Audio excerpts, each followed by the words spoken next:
More often than not, when we sit down to discuss finances with friends and family and several other people, what they always say is that if only I was earning more, all these things wouldn't happen. That is, if they were earning more, the turmoil, the stress, and the financial constraints that are associated with their finances would eventually come to an end. But trust me when I tell you that over 60% of all Americans earning over $100,000 live paycheck to paycheck, which simply means that they don't have anything left to invest or to save at the end of the month. And that is why we'll be discussing several other factors in this video that would actually help you to protect yourself against this menace of having to live paycheck to paycheck. And so if you're new here, my name is Nana. I hold a master's degree in business finance. And on this channel, we discuss everything personal finance and personal development. And so without further ado, let's just go straight into the terms. So one of the key things that actually causes high income earners to live paycheck to paycheck is economic outpatient care. And that simply means that multimillionaires and billionaires usually are more likely to give their daughters or sons handouts at the end of the year to make up for all the expenses that they made probably within the course of the year. And that is one of the things that hold several other households back, because even though they are earning that much, according to the millionaire next door, what actually happens is that 21% of all millionaires are likely to give some form of cash or handouts to their children in the form of, making up for all the expenses that they've made in a year. And that does a very huge disservice to them in that it doesn't ensure any form of fiscal or financial discipline, and also empowers them to live above their level or the level of income that they actually have. And so they go on to make all the purchases, knowing very well that it is much more easier for them to secure a check or probably any giftings at the end of the year to make up for all the purchases, the luxury stuff that they bought in the course of the year, simply because their parents are rich. And that is one of the reasons why most high income earners actually live paycheck to paycheck. This brings us to the second reason, and that is over-reliance on credit cards. So on average, according to recent research, 46% of all high income earners are more likely to secure a credit card as opposed to 40% of the middle income, and then 39% for lower income households. So what you need to know is that most of these households and high income earners actually go on, or they over rely on credit card. And one of the key things that you need to consider when it comes to credit card is the interest rate. So on average, the APR of any credit card, or most credit cards out there, is hovering around 21%, which simply means that you're borrowing money at a 21% interest rate. Now, according to Warren Buffett, if he borrowed money at a 21% interest rate, he wouldn't be anywhere near where he is today. So what they actually do is that they buy things with a 21% interest on these things, and then eventually it actually comes back to bite them and then constrains their finances. And so at the end of the month, they don't have anything to show for it. And then more importantly, they are cash strapped in that they don't have anything to save or to probably take care of any emergencies that may come in the course of their lives. This brings us to the third reason why most high income earners actually end up living paycheck to paycheck, and that is simply succumbing to lifestyle creep. And so lifestyle creep simply means that anytime that your income actually goes up, your demand or your expenditure actually goes up with that income. And so what you need to know is that it isn't easier for you to just earn more and to save more.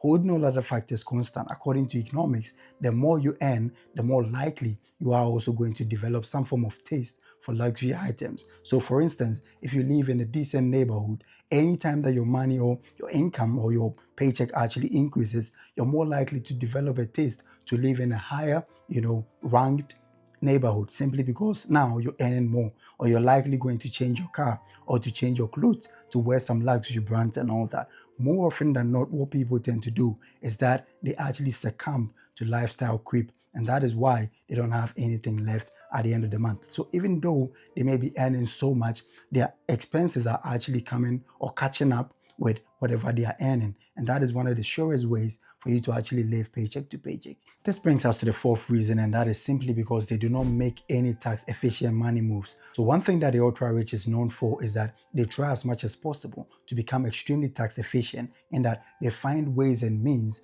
to reduce their tax liability. And that is one thing that most high income earners don't really give, an F about, simply because the money is coming in. They feel like they are making enough, and so they don't even care what is going out or how much is actually going out through taxes. But contrary to this, what the ultra rich tend to do is that they place money in very, very tax efficient investments like their Roth IRA or their ISAs in the case of UK, which also ensures that there's certain threshold that the government doesn't have access to when it comes to taxation. And that is why they are able to maximize their returns in the stock market and then subsequently build wealth in the long run. This brings us to the fifth and the last reason, and that is they don't have an emergency fund.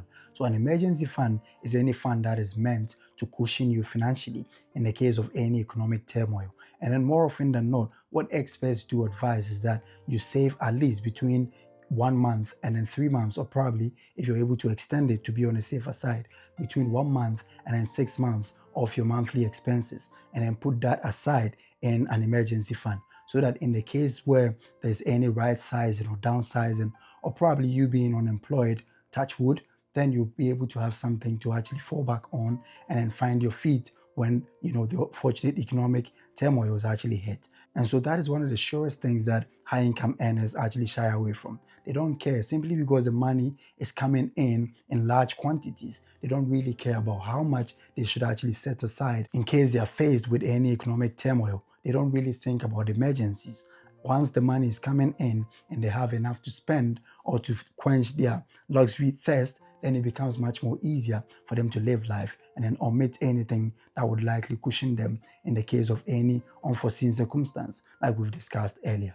And so, with all this said, how then do we actually make sure that we protect our finances or protect ourselves? Because that is exactly where we are all working towards. A pay rise would actually ensure that subsequently you might even hit and then exceed the 6 figures. And so, what then do you do when you get there? The first thing that you need to do is to build an emergency fund.